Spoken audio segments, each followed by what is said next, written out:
SHA this, SHA that. Apparently SHA works. Apparently SHA doesn't work.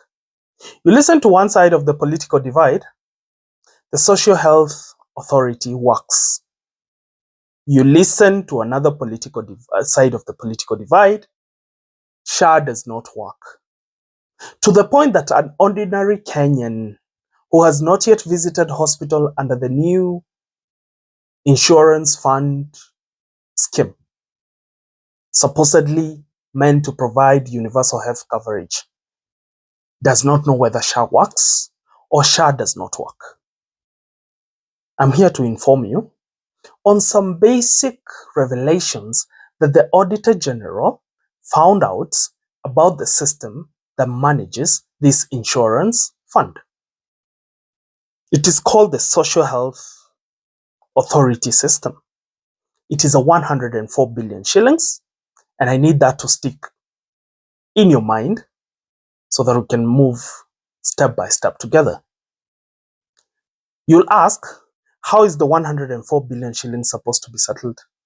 It's supposed to be settled over a period of 10 years.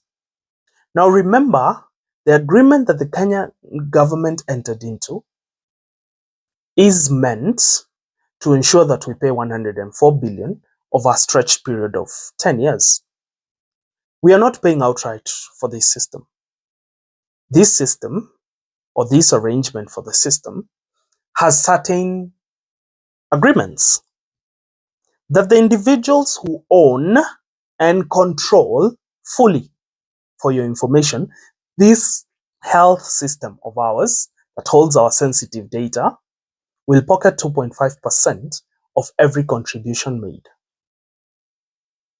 To put this into perspective, SHA has collected 20 billion for the last 7 months, and 2.5% of the 20 billion shillings that it has collected is going to the pockets of those who own and control SHA. The government has no control over it, neither does it own the system. So it doesn't even know where our data is stored, whether it is safe, whether it is leaked to other people. Even our government does not know. It cannot answer you that question. Now, this is a system that has the highest premiums since time immemorial in this country.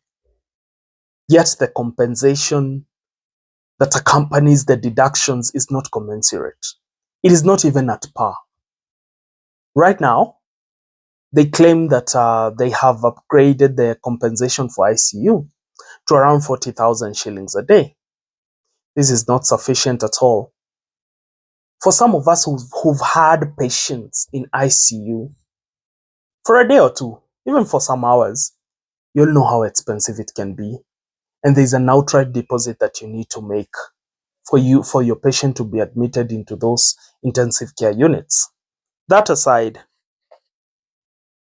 if you calculate the 2.5% that they take of every contribution that has been made, after 10 years, we will not have paid the agreed 104 billion shillings.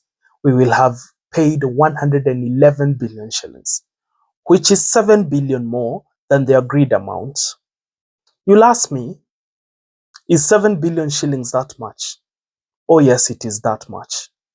If you live in that county without a level 6 hospital, the standards of Kenyatta University Referral Hospital, Moi Teaching and Referral Hospital, Mwai Kibaki Othaya Level 6 Hospital, Kenyatta University Referral Hospital used roughly around 2.5 billion shillings to be fully constructed and fully equipped.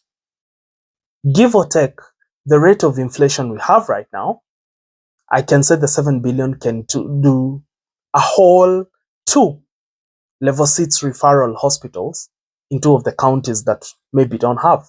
Say one in Northeastern, say another in the coastal region, or say another in the western region.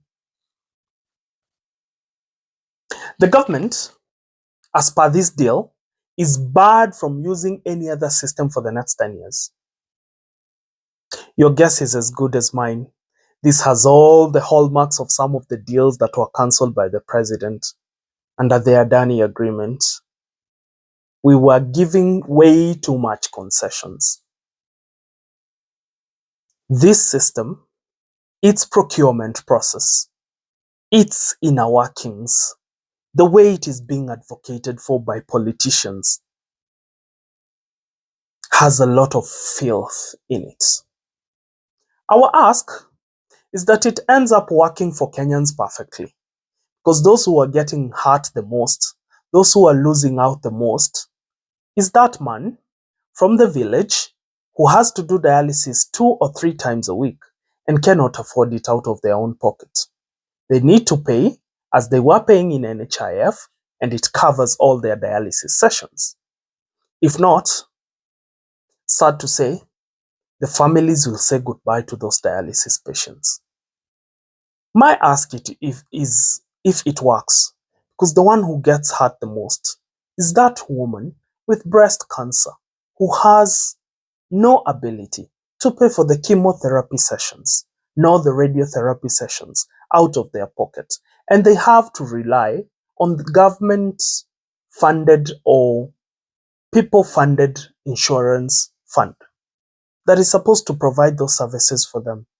Under NHIF, as far as my knowledge goes, I know dialysis patients were having at least all the dialysis sessions paid by NHIF. All they needed to do is buy the extra medication from their pockets, which ensured that they didn't strain too much. At least I know 3/4 of the chemotherapy sessions offered in hospital for cancer care patients, it was being covered by NHIF. Of how much SHA covers in all these chronic diseases, sessions and treatments, I am not knowledgeable. But for the sake of those patients whose families hope that they will get the right treatment, even if they don't have the money, but hope that the government will do the best to fix the system so that it can work for them, I wish this system works on your behalf. I have had an experience of having a relative dear to me being sick of a chronic illness, and we were not registered for the health insurance fund of the country, nor any insurance for that, medical insurance for that matter. We were paying out of pocket, and I can all but tell how expensive it can be. Now, there are those Kenyans who cannot afford that, and for their sake, and for the sake of the well-being and the health of this country, we hope the government will notice the glaring inconsistencies, prosecute those who offended certain clauses and articles of the Constitution, who went against procurement rules and laws of this country, to procure a system in which we cannot even verify why we need to spend 104 billion shillings. Those who came up with a partnership and gave away so much concessions, those people must be prosecuted. But as we do that, the government must remember that Mama Otieno, Baba Wanjiko, and those vulnerable Kenyans are suffering back in the village, in the cities, and everywhere in this country. And for their own sake, this system has to work. Fix the problems, stop this shouting match of telling us it works, we tell you it doesn't work, others say it works for them, others say it doesn't work for them. But this system must be fixed for the sake of the Kenyans who are suffering because of the glaring inconsistencies that have been there. And the side of the law that has been offended must be taken care of. And those who offended it must pay the price so that we teach them. And we teach others who are to hold those privileged positions that it is never business as usual in this country, that we will not tolerate corruption, even at the lowest or the highest levels.